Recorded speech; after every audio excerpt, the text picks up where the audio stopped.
Bonsoir à toutes et à tous. Bienvenue sur JK Sports Network pour une émission spéciale dédiée au Championnat d'Afrique des Nations 2024.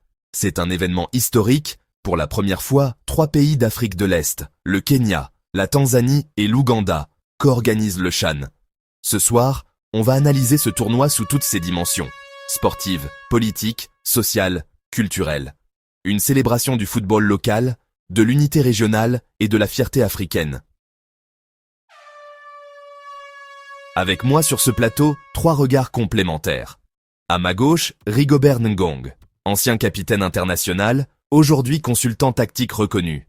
En face de moi, Kabongo Laurent, analyste en politique du sport et spécialiste des dynamiques sociales du football. Et en liaison permanente avec nous depuis l'Afrique de l'Est, Sophia Louvier, notre reporter sur le terrain, qui vit le charme de l'intérieur. Messieurs, madame, bonsoir. On entre tout de suite dans le vif du sujet. Ce CHAN 2024 est-il un tournant pour le football africain? Rigobert? Absolument. Ce tournoi, longtemps vu comme secondaire, est devenu une vitrine du football local. Les joueurs qui y participent ne sont pas ceux qui brillent en Europe, ce sont ceux qui luttent chaque semaine dans les stades africains, sur des terrains parfois difficiles, dans des contextes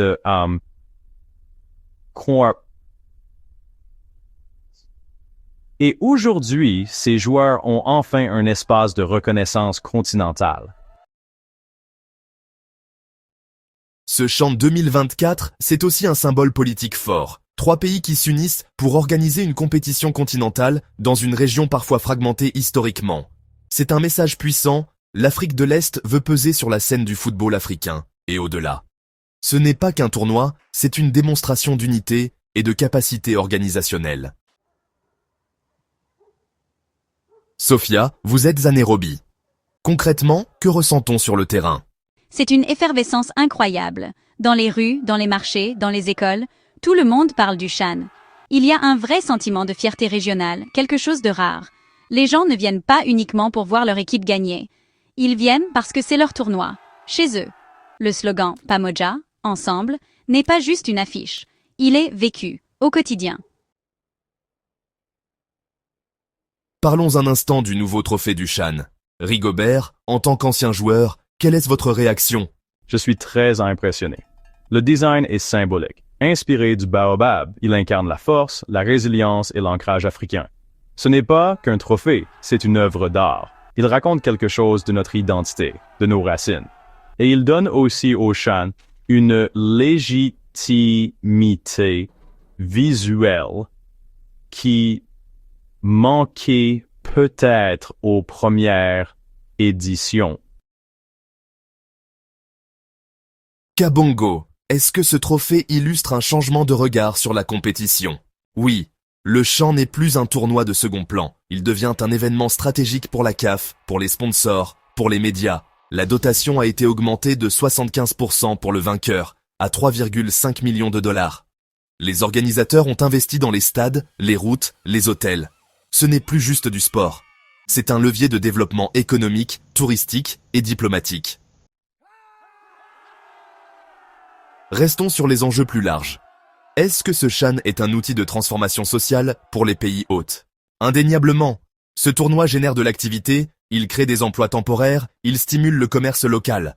Et surtout, il donne une visibilité aux problématiques locales, les besoins en infrastructure, en sécurité en transport. Un tournoi comme celui-ci pousse les gouvernements à se dépasser. Et si les investissements sont durables, les bénéfices le seront aussi. J'ajoute un point. Le CHAN favorise aussi les échanges culturels. Ici à Nairobi, on croise des supporters de toute l'Afrique. Il y a des concerts, des expositions, des forums. L'Afrique de l'Est se met en scène, se raconte, partage ses cultures. C'est un moment de fierté, mais aussi de transmission. Revenons au terrain. Rigobert, côté football, que peut-on attendre sportivement? On attend du spectacle.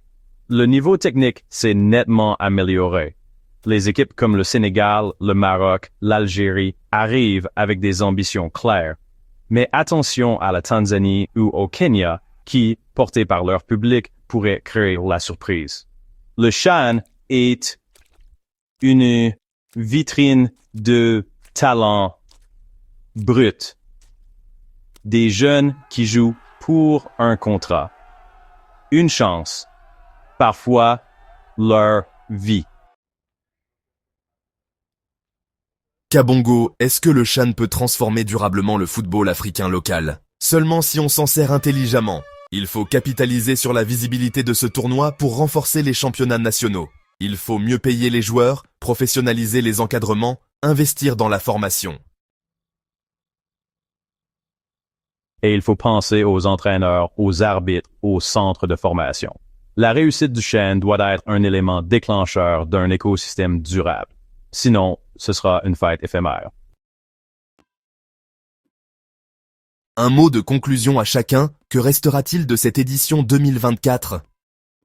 L'image d'une Afrique de l'Est debout, fière, joyeuse, unie. Le CHAN a permis de dire au monde, regardez-nous, nous sommes prêts, nous avons notre style, notre passion, notre avenir. Des souvenirs inoubliables pour les joueurs et les supporters. Et j'espère, pour certains, le début d'une carrière internationale. Un modèle à suivre pour d'autres régions africaines.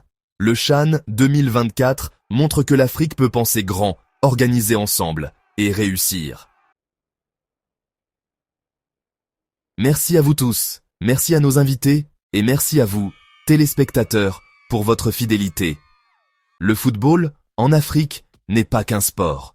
C'est un vecteur de rêve, d'unité, de transformation.